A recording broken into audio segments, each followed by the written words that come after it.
right. So I'm live now. I have a feeling though it actually starts recording a couple of seconds before it tells me that. So if you saw me bending over and setting up, I apologize. I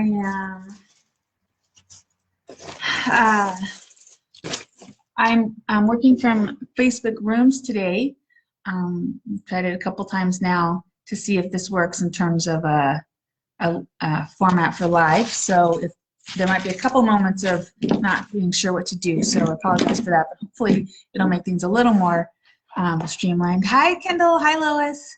I can see your comments. Hey, Christy, which is nice. And so some of you know yesterday I did a little online market with Amy of Amy's Rock and Pop Shop and Martina of My Creative Outlet, and we had it was a little holiday market, so they were selling things they've made or things that artists that, like Martina has artists in her store that she was highlighting, and I was highlighting kits that I sell, that I am selling, that I've put together for you guys. So if you're interested in having a starter kit for the things that I do here today, I've got several on my website right now. If you just go to craftinessonline.com, you will find them all in a bar on the as pictures, and I'll take you to my shop to buy them. And you can choose curbside or shipping. I'm not having in-store customers right now while things are so scary, I guess is the word for it. So I'm just abiding by the stay-at-home order for the most part. So yeah, but I am coming in and filling orders. So if you place an order, I will come in the next day and send it out for you. So I'm going to go ahead and get started. And the kit that I'm going to start with today, I'm actually going to highlight a kit. Tim Holtz puts out a exclusive color, and when he does, the stores have an option of getting them all the pieces that go with that color. So he just released a color called Rustic Wilderness. And so I'm going to demo a lot of products from that kit today, and it is available. You can buy it all. And when you do, you'll get all the pieces, and I'll show you all those pieces in just a second. All right. So now you should be able to see my journal. The kit comes with all the little bits.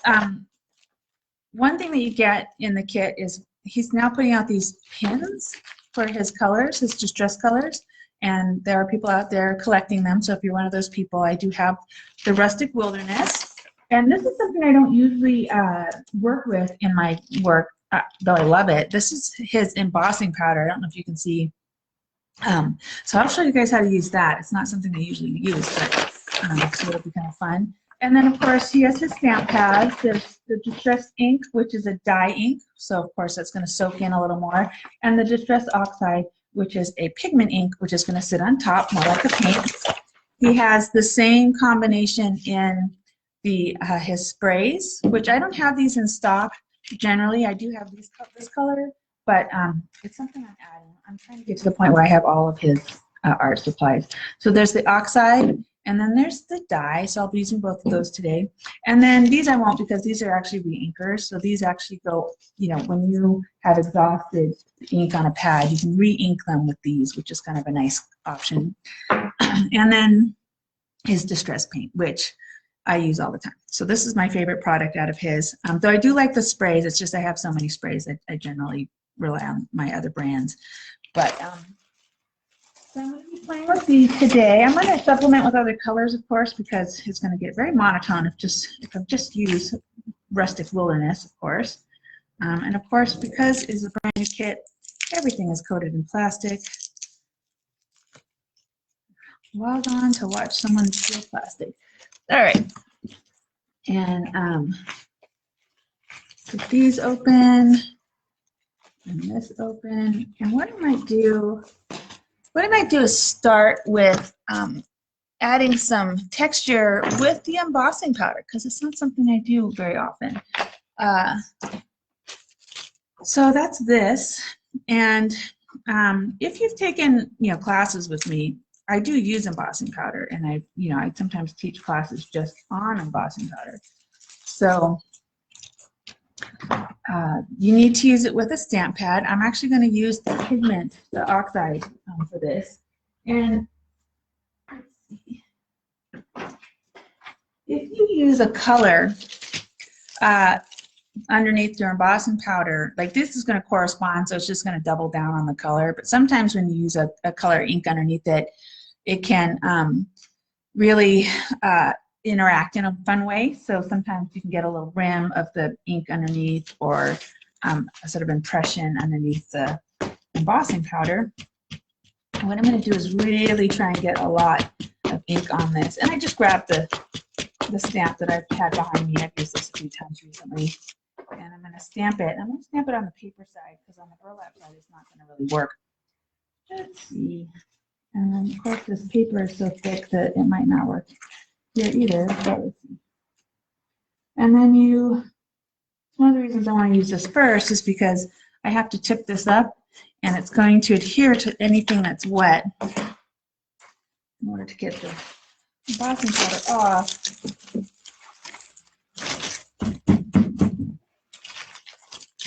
Okay, so now I can preserve the embossing powder.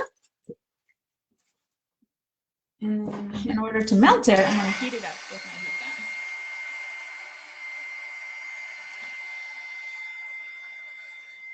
And then it's just going to be a little slick texture in there underneath. There are lots of ways to use embossing powder. Traditionally, you use it with a stamp like this, and then you melt it. I don't have my glasses on, so I'm not sure. I think it's melting.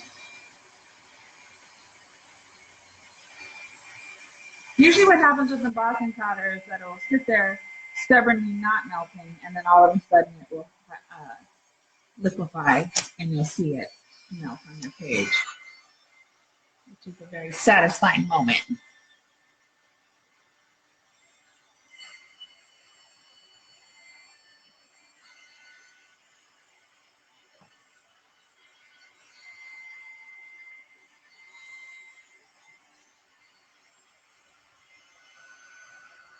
Okay.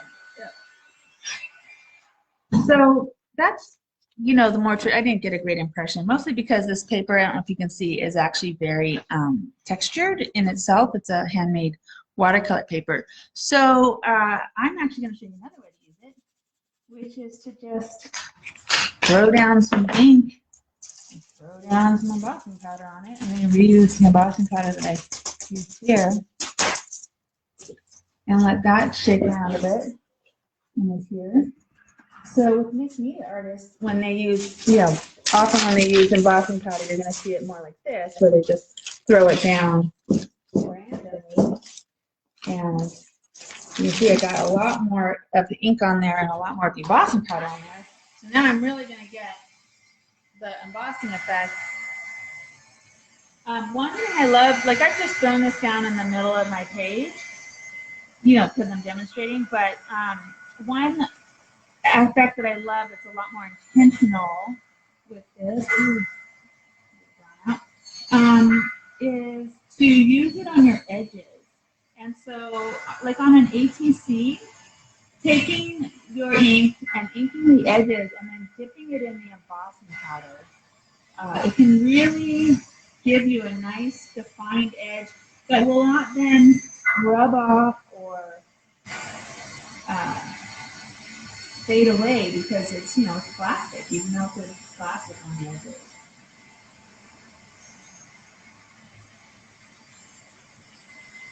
So I'm definitely using this as a mixed media supply. It is, you can see the color is beautiful. So this would be a really great color for just using on a card, if you're stamping Happy Holidays, Merry Christmas, Happy Birthday, and it'd be great for that. You know what? I have blank ATCs here because I was demonstrating last night, so I'll just show you what I mean by that edging, because I have some left here. So I'm just going to edge this piece of paper, this card, and then I'm going to dip it in the embossing powder that I have on the side here. Can everyone see that? I hope so. And then I'm just going to melt it. And so you did this all the way around the card, you'd have a nice little edge to it.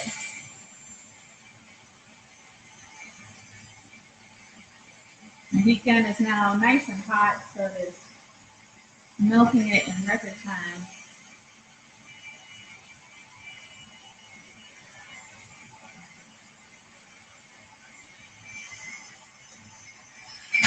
So you can see that edge.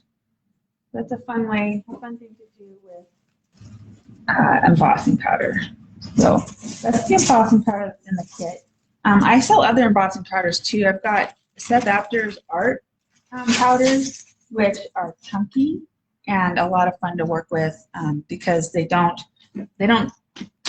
melt down smooth. They melt down into these great textures, and so really nice complement to the mixed media textures I like to put down. Okay, so what am I going to do next? Good question. I put on my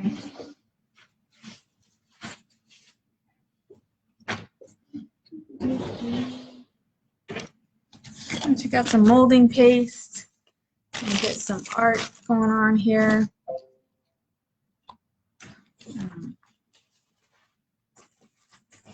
If you're new and haven't hung out with me while I did art before, feel free to comment, ask questions. If I catch it, I will answer it. I love seeing community pop up. I love saying hi to people, so don't hesitate to.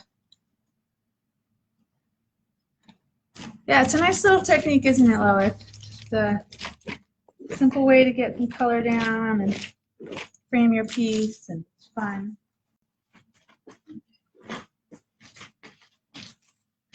All right, so now I've got started. I'm not a huge fan of the burlap. I was a little like, here's the burlap when I turned to this page this morning. But I'm going to use it. Just want to fill it in a little bit so that it doesn't drink all my mediums when I put them down today. That's what it likes to do. Just to suck it all down. Okay.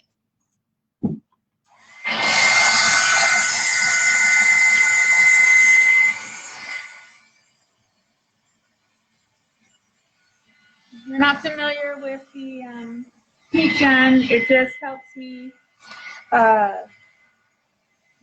solidify my mediums on the page so that I can add more mediums without ruining my texture or the color that I have down. I almost never get everything completely set, so there's almost always an interaction. But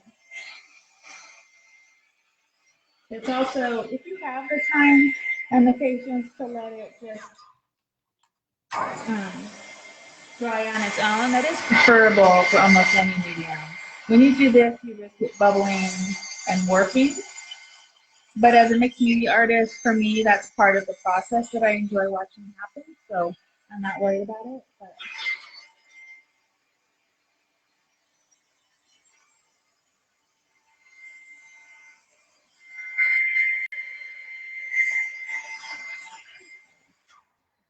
all right, so I've got some texture down, and I wanted to show you these. Oops. It's right out of my hand. This is the Distress Oxide, and so you can see that the color is a little, it's, what's the word? It's opaque, right? Because the oxide is a pigment, and so when it goes down, it's going to go down just a little more, sort of a paler version, I guess is the way to say it. I think you can see what it's doing. So it's interacting with now both modeling paste, which is a little bit of a resist, and the paper, which is very thirsty. So it's almost instantly dry in some places where it hits the paper and sucked in. Now all this distressed inky stuff, except for the distressed paint, but everything else is water soluble. So when it goes down, it does rehydrate with other things on top of it. So just keep that in mind. I don't know if you saw that. That's me rehydrating, so I can move it around a little more. Now you can see it interacting with my texture here at the end a little more. See if I can do the same thing here.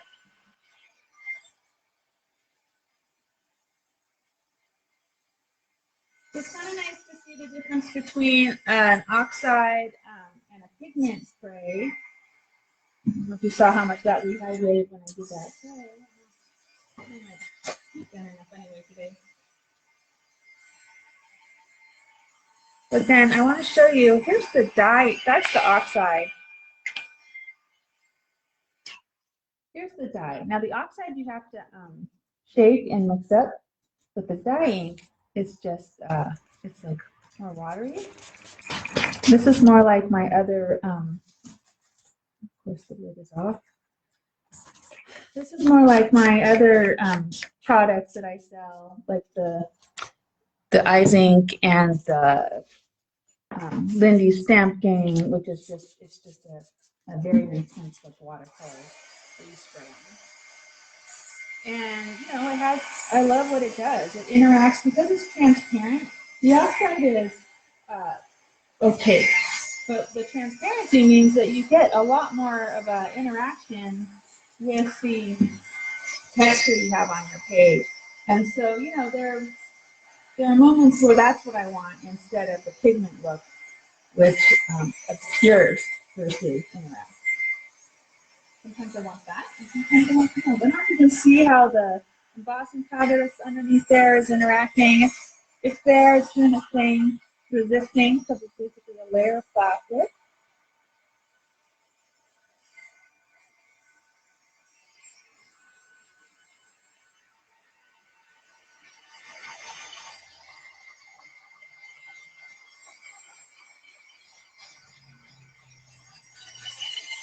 Watching paint dry on a Saturday morning. This looks pretty out. Went out to let out my chickens this morning, and there was a cold smell in the air, which you don't get very often in California, so it felt good.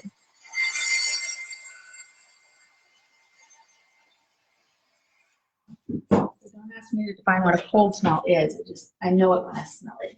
Let's see. Okay, here's some light molding paste. The molding paste is, well, let's see if you can see the difference. So this has got a little bit of a gloss to it. I think you can actually see that. This one has paint in it because I don't clean off my brushes in between grabbing some, but this has a little more of a frosting feeling to it. So it's lighter, like it's physically lighter. You can really tell the difference. And this is what I like to use when I mix up my personal colors, because this product, it has a little tooth to it, which means it has a little grit in there, and it goes down, and so it has a nice texture, and it will interact with things that I put down on it really nicely.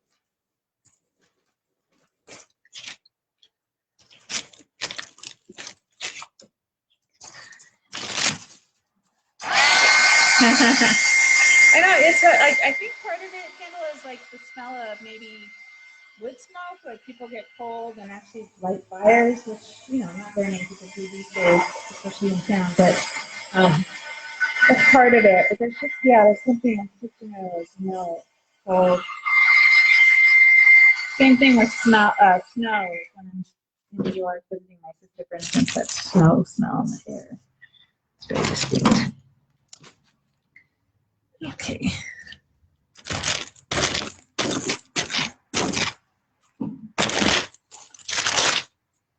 And I'm doing that thing where I use the same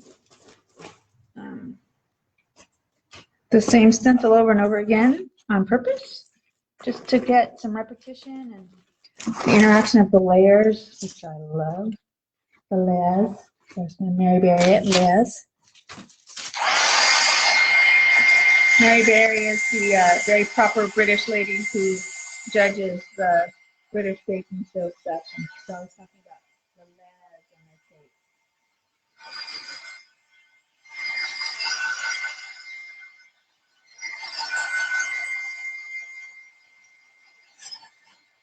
So I don't know if you can see how when you use the same stencil over and over again, you get this shadow effect, which can be really pleasing to the eye, especially when you use some texture and color on there.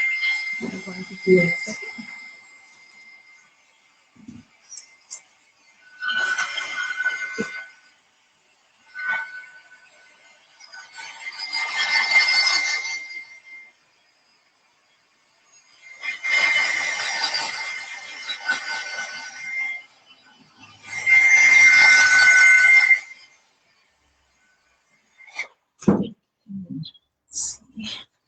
pink.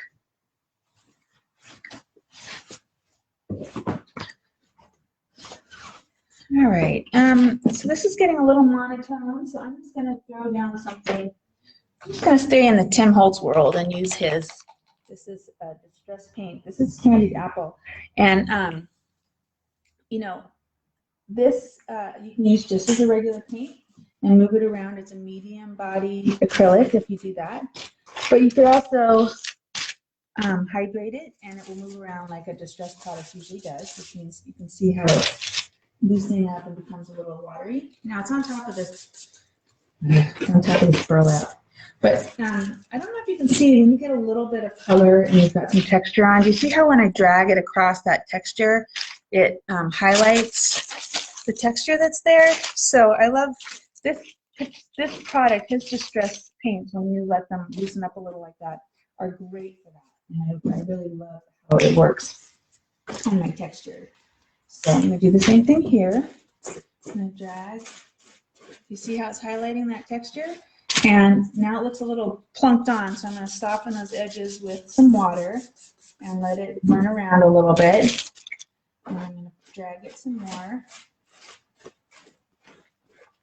And you know, I grabbed a paint that I knew would be contrast. I didn't think about the fact that this is Christmassy. Very appropriate.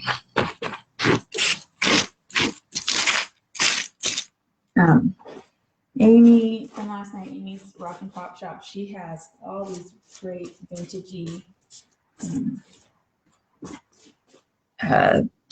Christmas ornaments and things like that she makes using the techniques that she learns partly here, partly from she's a doll maker by trade, so she had some definite skills before she learned some of these mixed media things.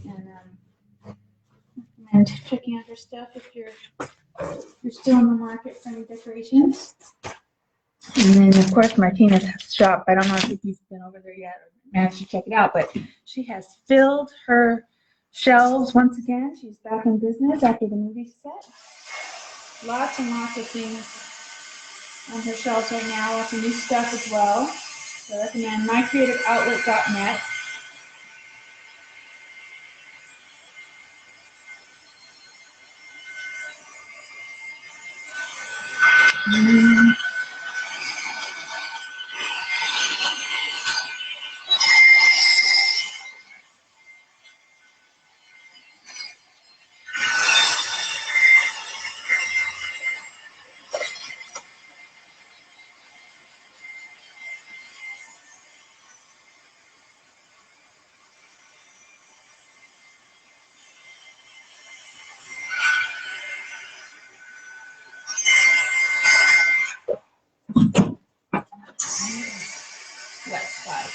You see the interaction I've got going on here with my layers and two colors interacting.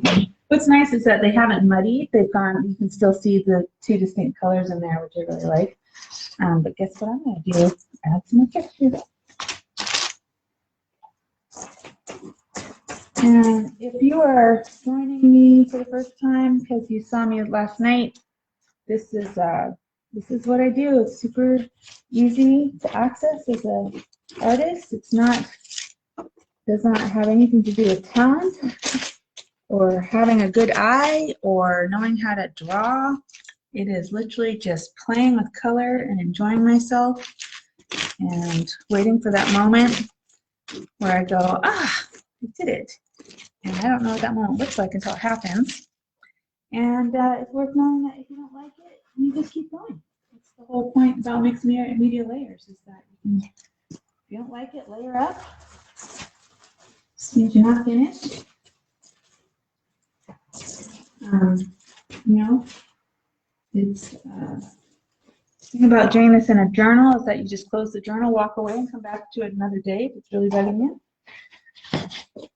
Alrighty. Fun.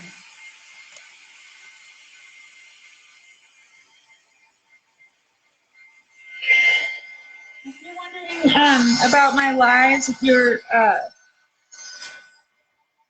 mean, I always do them Friday mornings at 11, but you can also catch my spontaneous lives if you sign up for alerts on Facebook. And I'll tell you that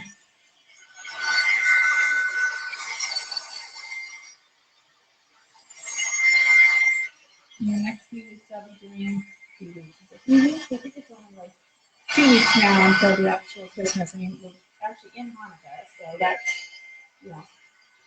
If you're still looking for gifts, you can do pickup. And I will meet you at the door, my PPE. You have your PPE, and we will bow to each other and make happy eye contact, and we will take your goodies from there. Okay, so I've got a lot of nice texture going on here. So I want to show you what's fun about the text, the Just Dress Outside pads. Because it's a pigment ink and it acts a little like a paint, I can come in and I can rub it. Because it's a flat surface, and you can do this with any ink pad. So make sure your stuff is dry, which the burlap is not drying very quickly. But you can do this with any sort of pigment ink pad, or even a dye ink, but the dye ink is going to be transparent, so just know that. You can rub it, and it's going to pick that texture up for you. Here's the dye version of it. Let's see. The dye version is going to be darker and more transparent. No, I need to dry my pages a little more. Otherwise, I'm going to ruin my ink pad. And actually, they're new ink pads, so some of the fluff on there has rolled off onto my page too. But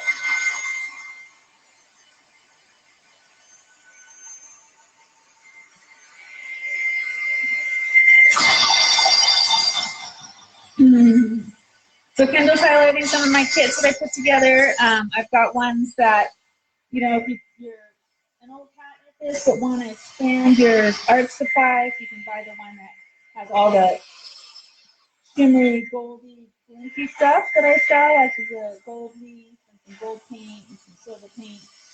And I also have kits that, you know, focus on certain designers. I've got kits from Illusions and Gina Wakely and Seth Apter, you know, my favorites. I have a couple of kits that are just about stamping. If you're looking for a nice, easy way to start making greeting cards, for instance. Stamping. This side needs more red. It's also, it's that burlap that just drinks it up. So let's see, and you can really tell because when I hydrate it, it doesn't really move anywhere because it's just soaking into the page underneath. So you really got to get it wet in order to be able to move it around.